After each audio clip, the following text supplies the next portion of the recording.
So welcome to Northern Powerhouses, our business success stories series of interviews where we discuss with local business leaders their backgrounds, their successes and challenges, and what's really driving them forwards. And this morning, I'm delighted that we have with us Emma Cartmell, who's director at CHS Events. So Emma, firstly, thanks for spending some time with us. And if you'd like to introduce yourself and CHS Events to the audience, who you are, what you do and how you help people, that would be wonderful.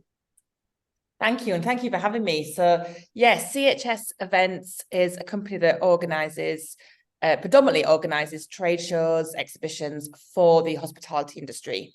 So all of our clients are hotels, venues, like academic venues and such like, who want to meet potential customers. We put them all in one room and do business, have an education programme, and that's evolved in the last few years. Having an events industry or an events company that serves the hospitality industry wasn't great a few years ago. It was kind of a double whammy of impact. But we've grown out of that and learned a lot and diversified a little bit. So yeah, it's exciting times. Wonderful. Well, it'll be good to learn more about, as you say, some challenges. We clearly going to have to talk about the COVID word and all that sort of stuff. But if we start maybe learn a little bit more about your background, how you got into business and why this particular one, that would be great. Nothing about my business initially. I don't think it was particularly planned, and I think if I did know how hard it was sometimes, I don't know if I would have done it. I was only 25 when I started my first business. And I call it that my practice business now. And it was literally, I was at an event, sat at the back of the room. I'm good with kind of numbers. I was working out, how much, when I say good with numbers at that point, I'm much better now. But I was working out how much revenue they'd made without any indication of costs. And I ran that business for about 9 years.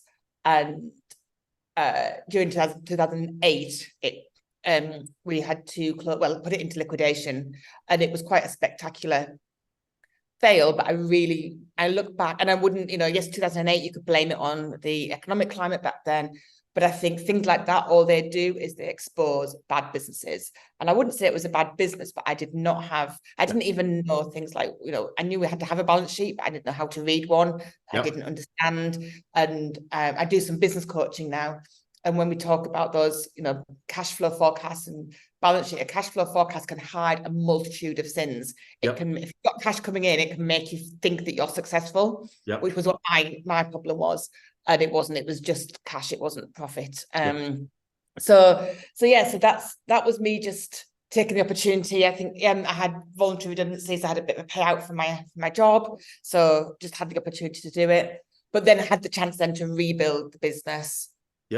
From scratch. And when we lost everything at that moment in time, but it's a great opportunity to rebuild your life and do things on purpose and really think about it. And I became obsessed with understanding finance and numbers and what have you. And that has been a distinct difference, I would say, between the two companies, is that it's a real handle on numbers. Yeah, and completely agree. And many people we work with, the reality is most businesses are started by people that are good at what they do. They're not necessarily good at running business at what they do, and they're two different things and different knowledge requirements. And many people we work with don't have a particularly high level of financial education, because it's just not part of what they've ever done, and it's very common, I think. But as you rightly say, a reasonable level of financial knowledge and education is quite key to that long-term success, I guess, of making sure that we can, as you said, sort of manage the dips, see the dips coming and manage them, because it's those sudden dips that can be the real challenge in any business, I think. And I think most people, and this was the case for me, it's scary thinking about numbers because it's something that you don't know about. And then it would make me feel stupid because I don't already know this stuff. And a great book, if people are on that kind of, I'm a little bit too worried and I don't want to put my hand up and admit that I don't know anything about it. Great book is one called Romancing the Balance Sheet. And it is such an easy read of understanding finances. Oh, lovely. So if anybody's kind of going, I know I should do better, that's a great book to start. I'm not aware of that one. I'll have a look. Thank you. That's, when you were growing up, is this the sort of thing you saw yourself doing, or did you have other plans at that point? Don't think when I was younger, starting a business was on my, I think again, I was always career minded. So having a really good job was, I did my work experience in a bank, and that made me realize I never ever wanted to work in a bank as much as I enjoyed it. I look back and I think about what I'm doing now. I think my common thread has always been about community and building teams. So what I love about running a business is developing the team and building the team and seeing what's possible for us as what we can achieve. Events industry is all about community. It's all about people. Recently launched a podcast, and the whole, that's building a community in a sense of your listeners and your subscribers, and you're responding to feedback. And I was always kind of wanting to be running little clubs at school, or I was the one that was kind of the nerdy one, was always in lunchtime clubs and that kind of. So I think that the desire to bring people together and for sort of that common aim, that's probably the thread that's, as opposed to a business owner, it's the community, I think, that's been my common thread. No, fascinating. I think it's the idea. I think we were talking before we started about purpose, and I think when you find you're working your purpose, I think the phrase is working in flow. That idea of it doesn't even feel like work; it's just what I love to do, and it's great when we see people do that. You just and success follows because we're just doing stuff we love. And then part of that community is sharing knowledge. So even then, when we talk about finances, I can't help but share a book. That is me. Also, you might get a few more book recommendations by the end of this, because that's, again, with my coaching, it's what I do. I love to just help people get to where they want to be. Brilliant. And again, with the team, it's that, people I employ, it's about where do they want to be? Where do we want, where do we want to take this company? Not just where I want to take it. So that's so sharing knowledge and community is kind of my big thing. Brilliant. And looking back, and obviously that we're going to talk quite a lot about what's probably happened over the last few years, but what are some of the biggest issues and challenges you've had to overcome over the last sort of few years?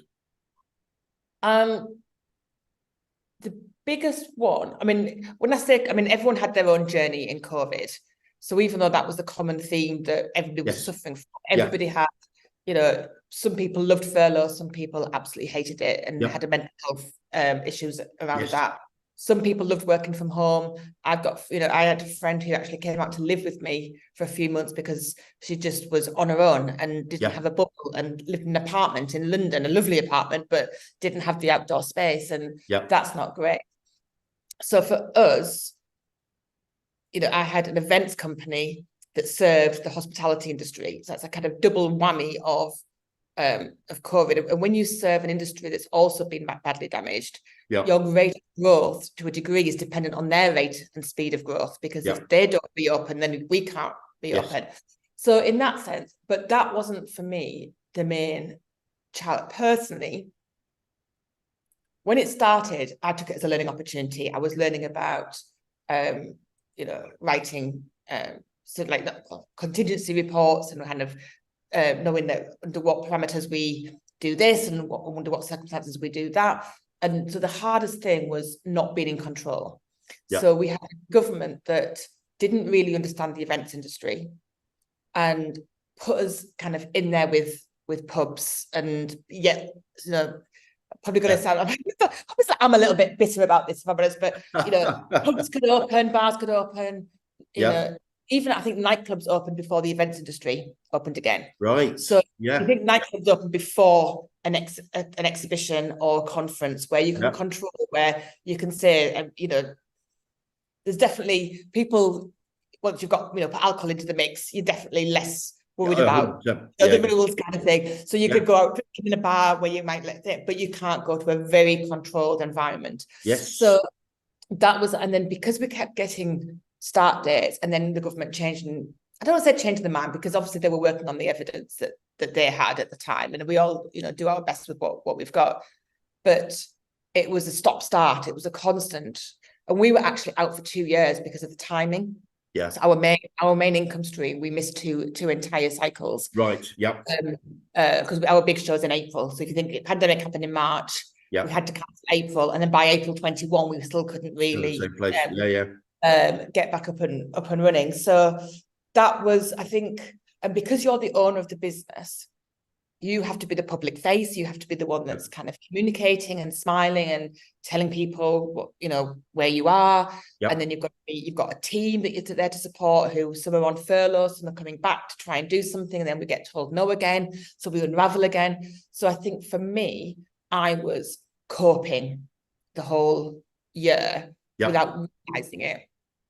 As in just holding on and just coping. And you know, my friends were saying to me, Emma, talk to us. I was like, I'm fine, because I just couldn't let myself not be fine.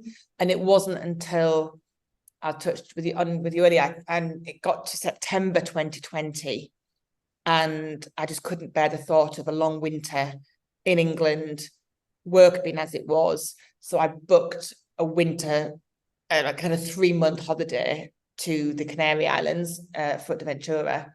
And it wasn't until I got here that I realized, oh, I'm not fine. And this, and I say here because the story is that I didn't come home. I ended up living here. I'm now a Spanish resident. But this is a very healing island. And I had to spend the first couple of months just on self-care. Didn't realize. So I think had I stayed and kept on going, I think I'd have had a mental health issue, breakdown, something. I possibly did, but didn't really name it that at the time. And it wasn't until I got here and came off social media, came off, because it was just all getting too much. And I'm quite a very optimistic person. When there's a lot of pessimism around, that affected me. So my challenges during that time were really keeping everything together, and just trying to hold on, I think. And still make good business decisions, which is like you tend to make good business decisions when you're in a good place and there's money in the bank, etc., not when you're trying to survive, kind of thing. So that's my my story. We had to make some really tough business decisions. We had to let people go. I'm very proud of the fact that people I made redundant came back. And I think that's quite a good testament to if you look after your people, they will look after you. So with the team's back together, and they've had a tough time. We all have, but the team have as well. It's heartbreaking. It's so hard to speak to clients who are also struggling, are also in the same boat, and good. We've turned that corner, but it has, we weren't a business that could switch back on and just make money. And events, you don't make money from day one. They're planned. It's not like I'm not saying the people who sold stuff is easy either, but at least if you sell something, you get the money in, kind of thing. So I don't want to be all doom and gloom. It was hell on earth, but over a year, well over a year. But we've turned that corner now, which is great. And the big learning from it was how vulnerable we are when we only serve one industry, or we only do one thing. So since then, we've certainly been looking at how we have different services we can offer. The time that I wasn't running the business, I guess, I went and did a non-exec director role, which taught me that I still had lots of skills that were useful and what have you. And that was really, it got me through financially, obviously, as well, earning money. But that led me to do business coaching. It led me to launch a podcast, all that kind of thing that I wouldn't be doing. It got me to live in Fuerteventura. None of those things that we're doing now would be happening if it wasn't for that experience. So I've got a lot to be grateful for, as well as a lot to, not like. Yeah, I mean, it's not for, challenges will create change and often and therefore can create growth. Not always, and obviously sometimes challenges don't end well, but if we can get through them, often the learning we get from them is probably the most valuable we'll ever have, I think. And alongside that, what are some of the big learnings you have about business in general, Emma? Definitely around risk and vulnerability. I think it's good to run a risk register and look at all the risks. And even if you do that, I mean, yes, people talked that one day there might be a pandemic, but nobody saw COVID. No, I agree, absolutely. And certain things that come along. So we talk about, if a recession, another recession that we've been talking about isn't as deep as what we first thought. Yeah. Things like whatever's happening in the world, some things we get to prepare for. Yeah. Some things we get to see and go, hold on, that might have an impact on us in the future. Yes. And it's great to be prepared for those things, but then it's how do you prepare for the things that just come out of the blue, like COVID? And it doesn't even have to be something, it could be losing a key member of staff. Or Yeah. how do you have people on the bench who somebody, if a key person, and not even we had, I think it was, where are we now? 2023, aren't we? So February 2022, I had an exec meeting with my commercial director and my chief operating officer. We had a great meeting. We wrote the plan for the year. We were on fire. And thankfully, so it had an impact on the business, but it was a good thing. My COO had been waiting for over 10 years for a kidney transplant. An hour after that meeting, she got the call, get to hospital, we've got you a kidney. Wonderful. So she's out for 3 months. Yeah. And then a few weeks later, my commercial director had a hip replacement. So she was out for a few months.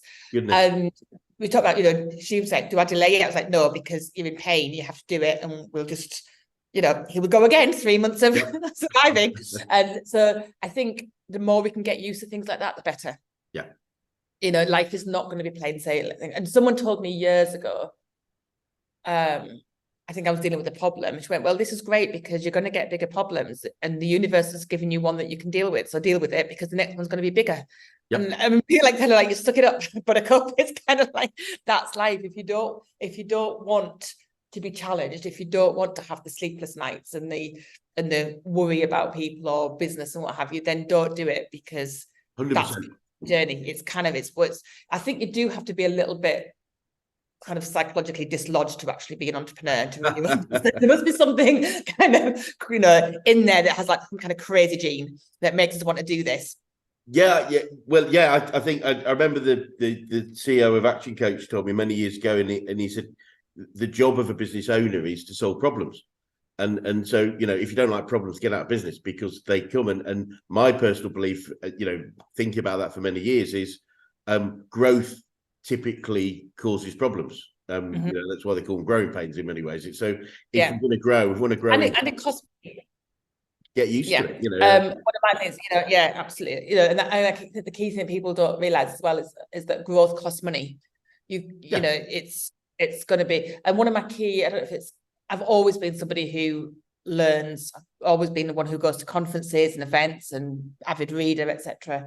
But the more you can learn, the more you can be in that right environment. So I've always had business coaches and been part of masterminds and things like that. All that is that's what got me through kind of knowing what to do during COVID. Was the business networks that I was part of. My business coach was just on fire in terms of being there for all of the, his clients, our members kind of thing. And that's how he was able to show up for us, which meant that we kind of got the advice that we needed. And so in the good times, don't go it alone. 100%. You've got to be part of you've got to be listening to things like this and attending networking events, or not networking events for the sake of networking, but things where you can learn and share knowledge. I think it comes back to what you said. Community. It's like the network is. It is for networking. Networking may be passing a business, but it's also, there's a community of support that can be there. There are other people there that will want you to be successful. So there is so many benefits to being around other people, and I think support, education, those sort of things come with that territory. And you mentioned business coach, which is great, because we, as you probably know, we're a business coaching organisation. So I'm really keen to know who the best coaches you've worked with, whether that is business or sport or life in general. So I've always had a coach in one respect or another. So some of them have been, and some of them have been more mentors. So I've got an amazing industry mentor in Paul Kennedy, who is now retired, but has an MBE for service to the events industry. Brilliant. Been an absolute supporter, but also advisor over the years. More recently, so the guy I mentioned during the pandemic is Dan Bradbury, who's a brilliant business coach, speaker, author, etc. And actually, I've been doing some work with them myself, doing business coaching. So he's the one. How I come across him was I went on his finance course. He runs a brilliant finance course, and that's how I ended up. And at the time, I really couldn't afford it. And he has a brilliant salesperson, and Gabriella. And I had on my whiteboard all my kind of plans for the year, and I had written up, get financially, increase. I think I put increase my financial acumen kind of thing. Yep. And she's selling this course to me, and I'm like, yeah, actually, you're on the phone. I've got it up there. I'll find a way to. And I think I kind of paid it, half then and half on a credit. It's one of those things where I just realised that I had to do it. Brilliant. Yeah, and Great Community is a company called Dent that's a great community, and different business accelerators and programs and what have you. I've been part of that. So yeah, and anything really. I'm part of a money mindset group as well. A money boot camp that's just kind of all about mindset as opposed to business advice. So yeah, I think anything. And you can set your own mastermind up. You can just get a few business owners together and say, hey, let's, this afternoon I've got a call with a friend and we just co-coach each other. We have a call every now and then and we just keep each other on track with our goals and ideas and what have you. So, and then also support networks. I think you might, during when the pandemic first hit, myself and a couple of girlfriends from the industry were just keeping an eye out for each other. So we said, let's have a call on Wednesday night after work. And then we kind of said, let's actually meet every Wednesday. Yep. And then we invite a few more people in. Then we'd have a glass of wine. Maybe the wine came first. And we end up calling it Wine Club Wednesday. And we've been meeting every single Wednesday for 3 years now as a support network for each other. And we just sit, drink wine, catch up. And we've from all got one of the girls is in Wales, one in Spain, I'm here, Fiona's in Denmark, a couple in England. Brilliant. So we all had different stages of opening up. So we were all kind of living our lives through that one person who could go out and do something. But, so yeah, it doesn't have to be formal. Support networks can take any shape and size. Absolutely brilliant. And clearly you mix a lot of business people and you're well read. Have you any favorite quotes or sayings that you use, you find yourself using a lot? Do you know what I do? And whenever people ask me, I can't always think of them. It's okay, don't worry if you can't. And I said to you earlier, as a kind of a tongue-in-cheek one, that during the pandemic, when we all thought about, should we try and do this and wouldn't make any money kind of thing. I was like, if you've got to earn now, do now. And I've stood by that, is really assess, are you making money? Because if you're not, then you might as well do nothing. I do like that one. Yeah. There's they tend to just come out as I'm talking really, but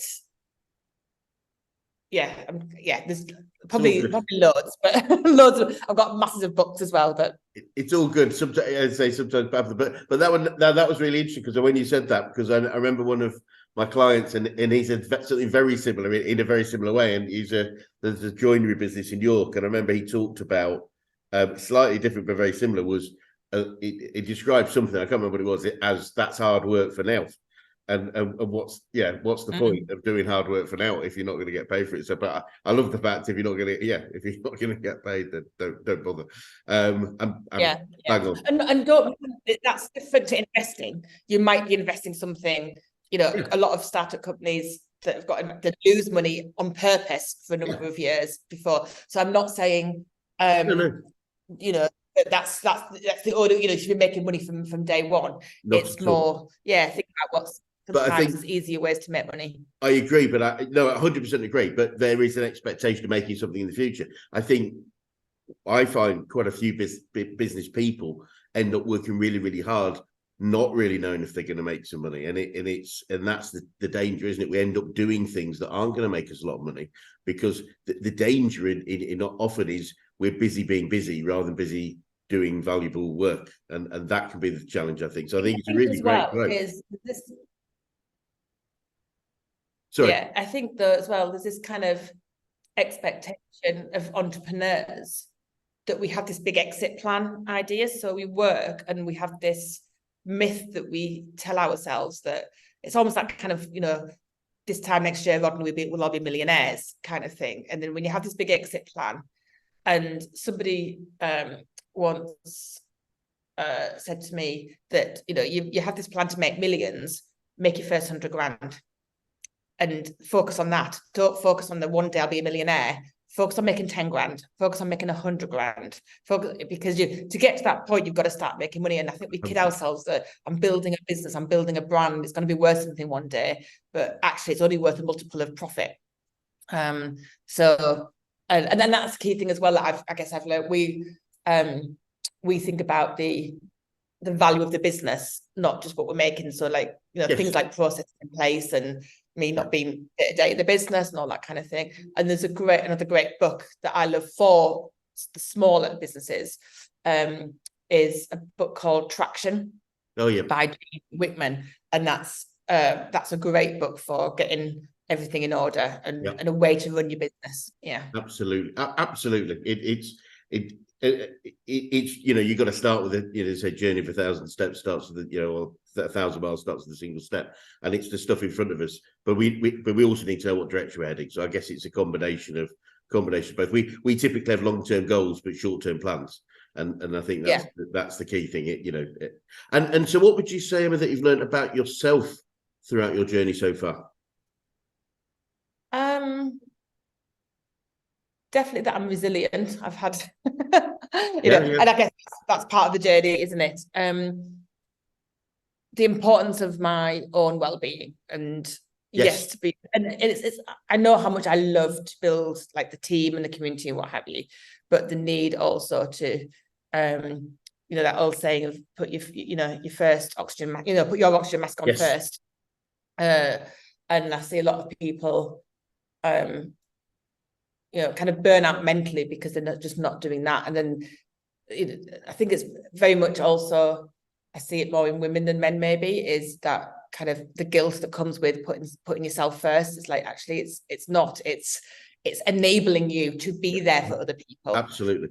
And some people struggle to give themselves that time that they need, or spend money on themselves, or what have you, or just, and thinking, and I think again, if I look back over my entire career, it's this sense of people, you know, you have this thing, oh, you need to be doing the work, your team needs to see you working.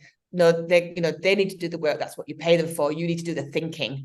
And I think that's like little quotes. One thing I said, I'm paid to think, not do. My best value to the business is thinking and idea generating and problem solving. If I'm doing, I'm not thinking. No, absolutely. That's it. So Grace Space, that's someone again in the business mentor and coach, Lara Morgan, who's a brilliant businesswoman. And she built up a business from the age of 23, and her exit was £20 million, now invested in the company. So she's a great, straight talking. If you've got a problem, there's no fluffiness around it. It's like, this is your problem, this is what you need to do about it, kind of thing. But hugely admire her. And yeah, she's given me like kind of lots of advice over the years as well. But yeah. Wonderful. And sort of looking forwards, what does the future look like for you guys, and what sort of challenges do you face, if any? Well, yes, we definitely, if any, there's always challenges, isn't it? Absolutely. Yeah, so basically we're now looking at, we've got some great events that we do. They've got a really great reputation. We're looking at how we can serve our clients in different ways. So we've launched a whole digital offering. So how we can, it's all about getting, you know, our hotels and venues more business through their doors. So we've been focusing historically solely on corporate business, which is kind of your meeting space and your event space and what have you. Whereas now we're helping them with more the leisure side as well of driving. So there's a saying kind of heads in beds or bums on seats kind of thing. So we've always done the bums on seats. Now we're looking at all the other, you know, venues have so much to offer. Yes. It's not just a conference space, there's a spa, there's golf, there's all these different things that hotels probably have to offer. And for me, we launched a podcast called Love Life, Live Well, which we describe as a lifestyle magazine for your ears. So I'm loving doing that. Brilliant. Interviews the most amazing people. And we've had, again, that's just come from, I wouldn't say from nowhere, but we launched beginning of this year and we're in the top 1% of podcasts globally based on downloads. So it's kind of when you're in flow, when you're doing something you love, it just, you know, the success comes. I think one thing I've learned about myself, going back to that question, is when not to fight something. So it's something you're trying to push forward, you're trying to make happen, and it's not easy. You think, you know, when you're just pushing water uphill. Yeah. Unless I've got to like listen to that and think, oh, well, maybe that's not, maybe not on the right track. Maybe you need to, you know, think about where you're going and what have you. So that the podcast is going to be a great opportunity for us in that sense. And it's just another way of engaging with our audience and the wider audience on the leisure side. So yeah, and the challenges are just whatever's facing, it's always got more threats. You've got, you know, we need our clients to have money. So that will always be at the forefront of our mind is the finances and the contingencies and all that kind of thing. Yeah. And therefore just keep serving, just keep doing the absolute best, keep that community going, and keep just, I think on one hand, it's kind of, I'm very grateful to all of our clients. I wouldn't be doing this if it wasn't for all of our clients and the team and what have you. So that gratitude is a big thing for me. But also remembering and being mindful, if it wasn't for them, you wouldn't have a business. So show them the love and the gratitude, and show them that, you know, in a different way. It could just be really good customer service. It could be just showing up and what have you. But there's plenty of business out there, but you've got to deserve it. I think.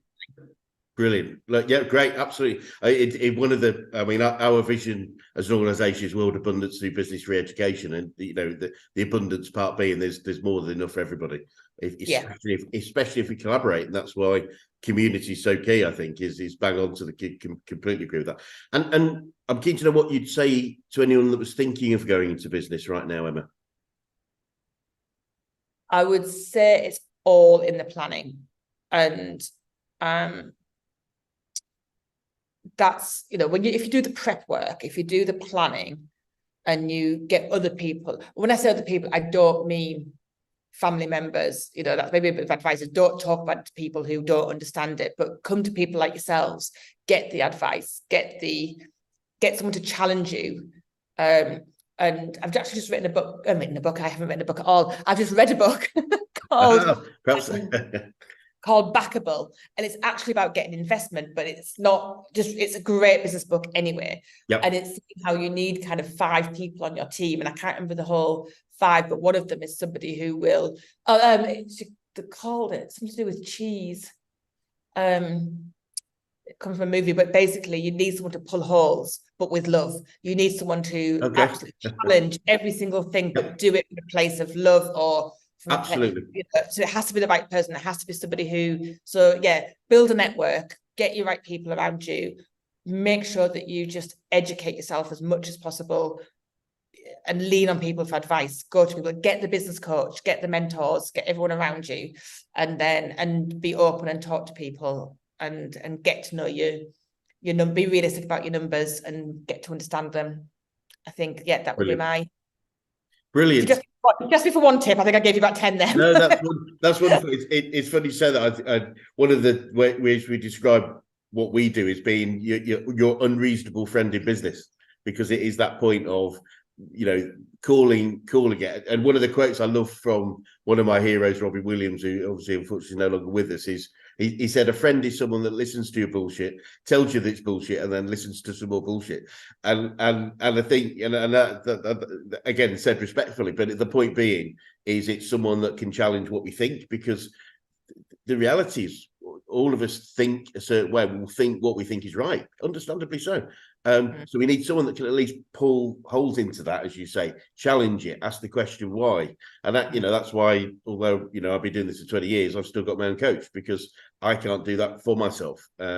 Because we create our own reality, and we want that to be the way forward, but it's useful someone just challenging, asking questions, and so no, absolutely wonderful. And if you started again, is there anything significantly that you do differently, Emma? I think I just do everything that I've done, the good stuff sooner. Like, do you know what I mean? Kind of got to know my numbers sooner, got the right business coach sooner, got the right team on board sooner, all that kind of thing. So there's nothing I wouldn't say. I've had for all the ups and downs. I look back, I'm very grateful for, and I've had some, some very big downs, but something's good come of them. So, and you can't not have those downs. So, I think just the key thing would be get the right team around me sooner, as in the coach and the advisors and what have you, the unreasonable friends and such like. Brilliant. That would be my one big thing. Wonderful. And finally, what would be the best advice you could give an 18-year-old you if you could go back in time and do so? Save. Again, learn about, because it's true. Somebody once said to me, it's true. If a business owner's got bad financial management in their business, they're gonna have it in their personal life as well, because you're either good at it or not. And I look back and think, I used as a kid, I was a really big saver, and then I think I just earned money and then just loved it, and I love spending more than I love saving. But if I'd had that mentality, and not about saving, actually, it's invest. If I'd learned about investing earlier, I'd be retired by now. So it would be all about the money. Just get to make it friend, and don't let it burn a hole in your pocket like it does mine. Brilliant. I love it. There is a great book for that. We were talking about books, which is Rich Dad Poor Dad's always been a great book for thinking about saving to create passive income. As you I came to it too late as well, or later than I should have done. But there we go. Well, Emma, thank you so much for your time today. It's been really fascinating, and really, I really appreciate your candor in everything you've talked about. And there's some real nuggets of value in that, in many things that we've talked about. Just for anyone that's watching that would like to get in touch with you or CHS events, what would be the best way to do so? The website is hello-chs.com. And if you Google Emma Cartmell on LinkedIn and what have you, you can find me there as well. And Google us. Wonderful. Well, again, thanks again for your time. And it'd be great to swing by another sort of 6-12 months to just see how things are developing further for you and your team. Yeah, would love to. Thank you. Thank you.